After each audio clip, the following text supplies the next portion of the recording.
The hot article that's kind of going around that you guys have let me know, but also what's going on here in the shop is everything that has to do with how to fix a creaky bottom bracket. If you're like me and have been riding for quite some time, you've probably had or experienced some sort of noise coming from somewhere in your bottom bracket, your chainring, somewhere, but it's, you know, obviously very centralized and isolated.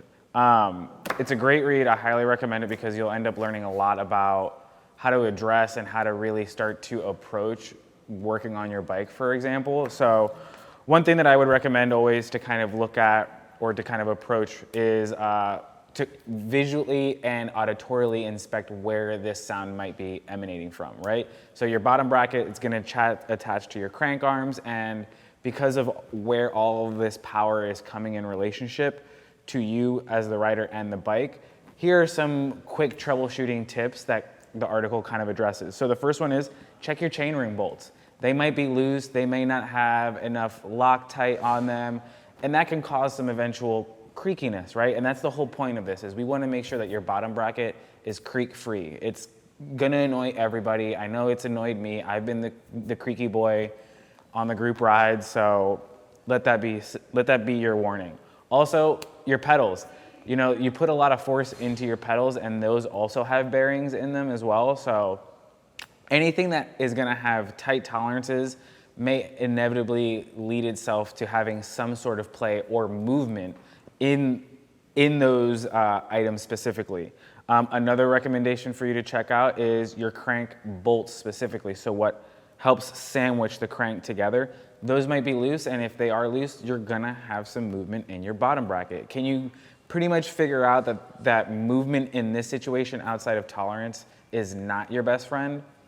I'm gonna let that sit for a second because that was a big one. There is intended tolerances in your bike so that this doesn't happen, so you don't get creaks, because creaks mean metal on metal or carbon on something, who knows, but that's not what we want. Another place to kind of check out is your seat post. Sometimes if you don't have the right type of grease, or if you're not using carbon paste, what that ends up doing is causing your seat post to slip, causing a creak. And also, because your seat post is attached to your seat, it might also be that your seat is creaking a little bit and that you need to find a different sized rail or a different sized seat for your seat post specifically. So with those kind of quick troubleshooting issues out of the way, one thing that I know that I've had to kind of approach in this whole thing is how to fix your bottom bracket. And that's kind of how this is gonna segment into my hot take almost. But before I get into that, here are some other quick things that I wanted to bring up from the article that are pretty important.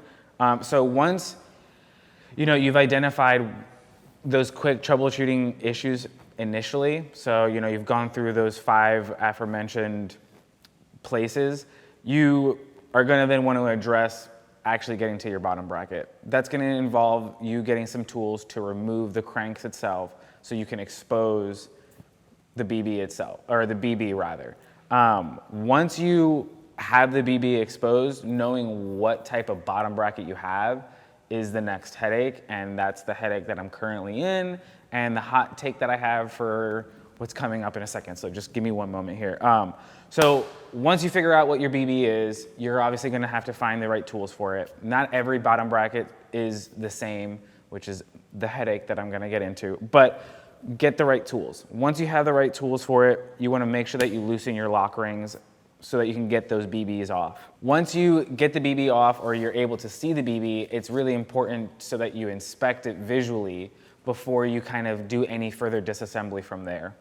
Once the bottom bracket is out, I really recommend that you look at the threads, or you look at the actual bottom bracket shell so that you can take a look at if there's any corrosion, if there's any stripping of the material. Basically, you want to look for anything that looks somewhat out of the norm, and even more so, pop the seals off of those bearings, people. Get those bearings out of the cartridges.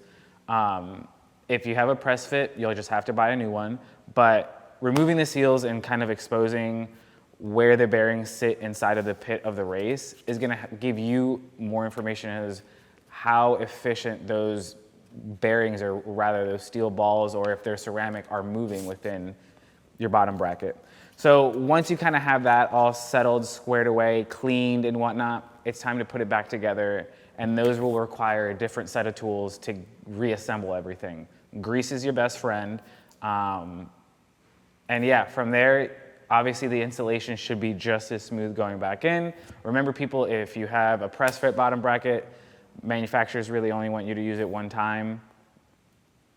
I'm gonna hear it in the comment section, I know, but that's not the point. You know, listen to them, treat yourself nice. This isn't a marketing ploy. I just want you to have a sweet, smooth ride. So that's, you know, pretty much that hard article in a nutshell. There are ways to prevent your creaky bottom bracket from, you know, bothering you and everybody else on your ride. So if that's the case, do it once, twice, 3 times a year. Cleaning your bottom bracket is kind of like tending to the heart. You know, it's what helps move the system. It's what helps drive the whole thing. And the more you love your bottom bracket, the more that you'll realize you'll get more fun out of it on your bike. But that's where now this whole segment comes into.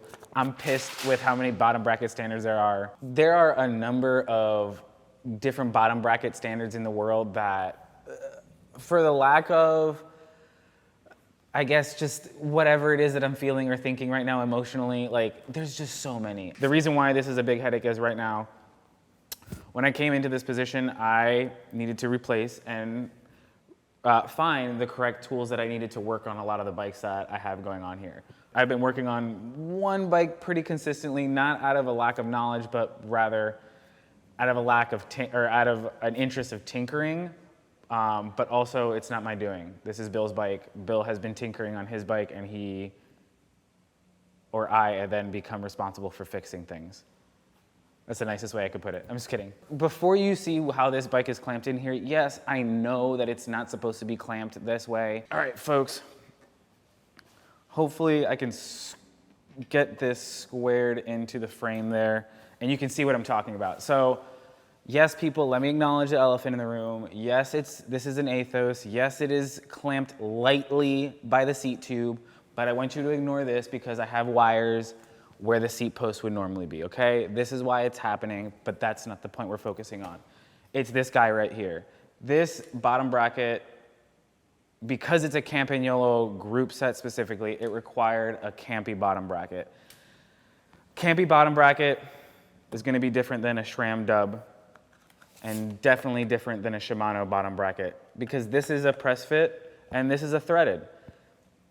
These are gonna require, each of them, 3 different tools to do. And that's not to say that, and I'm also forgetting that there are other bottom bracket standards for mountain bikes that I have to also know.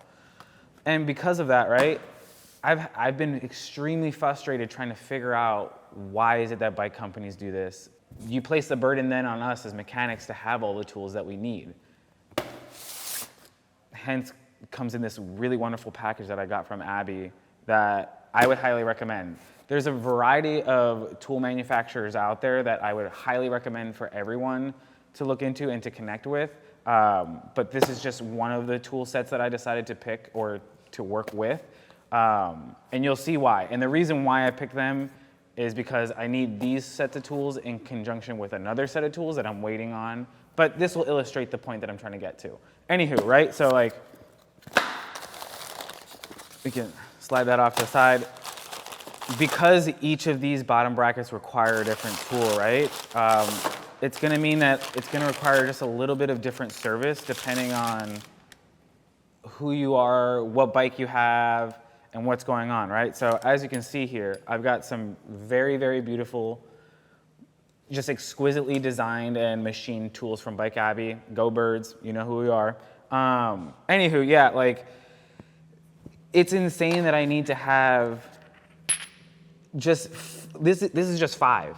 And there are many, many more bottom bracket standards that I would need to then purchase depending on the year, the generation, what's, like, there's just variables out there that you, as mechanics and as riders, you need to become aware of. So Bike Abbey, first off, thank you so much. And Wheels Manufacturing for sending the equipment that you did. It makes my job extremely easier so that I can then service and work on Bill's bike. But, you know, it's hard. It's hard because if you're a rider just like me and you have multiple bikes, this is probably $30. This is probably another $45. we're already almost at $100, but then you're not also including the torque wrench that you need to buy.